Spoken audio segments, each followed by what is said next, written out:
Hi everyone, welcome to my Google My Maps presentation. So today I'm going to walk you through a little ocean golf trip I'd take or like to take one day. I've played golf my whole life and I've kind of noticed through some of the cool courses I've played that ocean golf's my favorite. So I figured why not create kind of a dream trip with some bucket list courses. So to get started, I chose the starting point to be just here in Laverne. The first thing we do is we drive up the coast a bit, probably on the Pacific Coast Highway for a little more scenic route up to Pebble Beach Golf Links. So this would be the first round of the trip, maybe play late afternoon so you can watch the sunset as you walk up 18th fairway. So Pebble Beach is right on the water, as you can see if the website loads. This is the seventh hole. It's a short par three down the hill.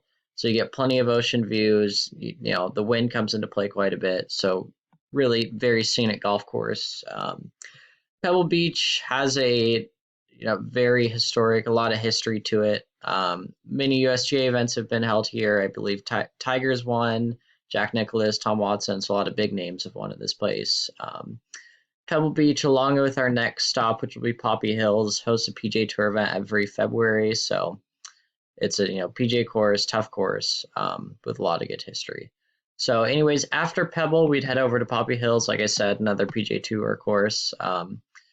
This would be the day after Pebble, play an early morning round so we can maybe play at sunrise and then drive up to San Francisco to our next stop. So Poppy Hill's a little more inland than Pebble is. As you can see on this website, it's kind of through the trees a little more, so you have to obviously keep the ball in the fairway if it loads.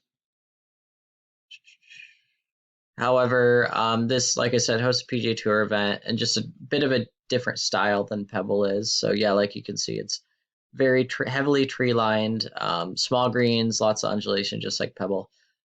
So just a really good track as well. So after Poppy, we'd head up to the Bay Area, which I'd like to play the Olympic Club first.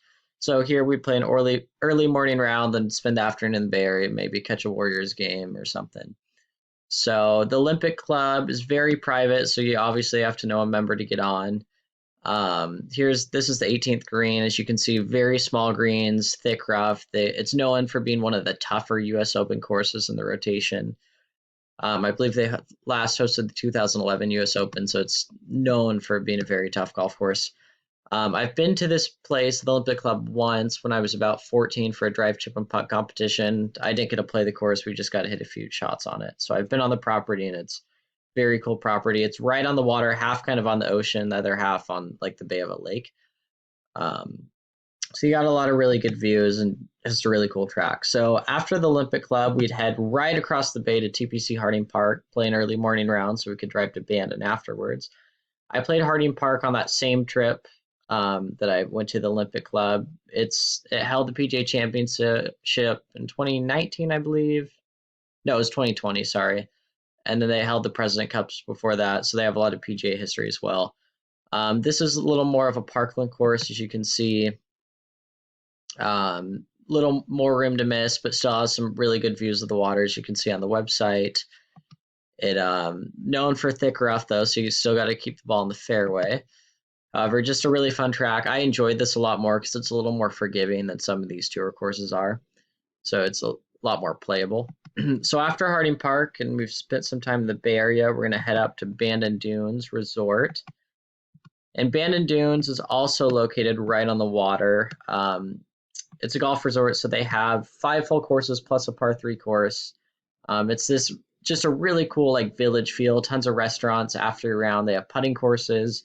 It's kind of a golfer's paradise, to be honest.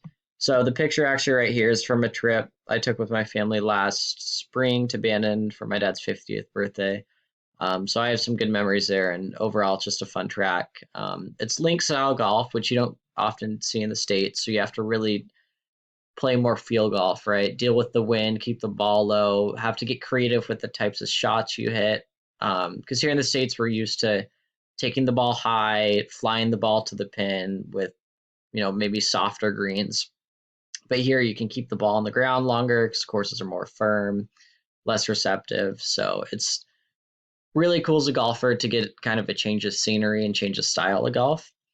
So if I were to go to Bandon, I'd like to stay a majority of the trip here, maybe 4 or 5 days probably, play 36 each day. You know, they have, like I said, 5 different golf courses and each are very unique, four of which are on the water. So definitely want to experience it all. So yeah, Bandon would definitely be honestly the highlight of the trip. So after Bandon, head up to just up the bay, or sorry, up the coast a little bit to Gerhardt Golf Links. So Gerhardt is True Links Golf. It was founded, I believe, 1892. So it has that very old style feel, as you can see, the kind of brick clubhouse, or might not be brick, but it's the old style clubhouse. Old style golf, so it's that really True Links feel, like it says here, oldest golf course west of the Mississippi River. One thing I would, if I were to play here, I'd like to play hickory golf. So that's the original golf clubs in golf were made out of hickory, the shafts were.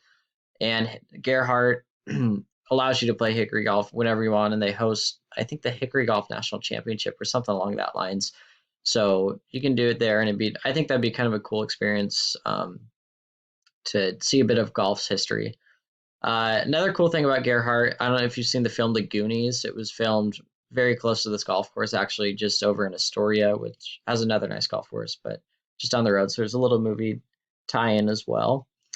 So after Gerhardt, I'd like to head up into kind of the Seattle area and finish the trip off at Chambers Bay.